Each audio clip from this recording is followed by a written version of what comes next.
Ate, Oh, buti nandito ka. paano ka? Ba't ka umahangos? Ate, ayaw ko sanang kwento sa ito pero huwag kang mabibigla ha. Mabibigla? Bakit naman ako mabibigla? Ano bang klase yung ibabalita mo? Naku ate, sigurado akong magagalit kapag kinuwento ko sa ito. Ano nga yun? Alam mo, Bim, busy ako. Wala akong time makipaglokohan sa'yo. Ganito kasi ate, naglalakad ako dun sa mall, tapos alam mo yung kainan dun sa pinakadulo, yung nakatago? Oo, bakit? Ano naman meron dun? Nasa malayo pa lang ako, nakita ko si kuya, yung boyfriend mo. Eh ano naman ngayon ko nakita mo?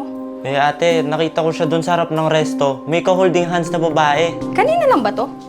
Oo ate, grabe si kuya. Kapal na mukha, pagpapalit ka na nga lang. Ang pangit pa nung babae. Naka-gray t-shirt. Sobrang pangit talaga. Pangit talaga? Oo ate.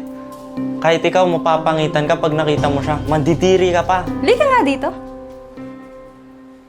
Sure ka ba talagang pangit yung kasama ng kuya mo kanina? Oo ate, I swear mukha siyang unggoy.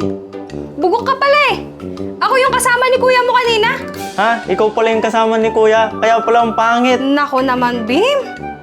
Next time, mag-ingat ka sa pagkakalat ng ganyang balita.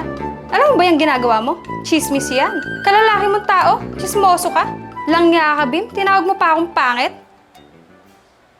Sorry te. May nakalimutan lang pala ako bilhin sa mall.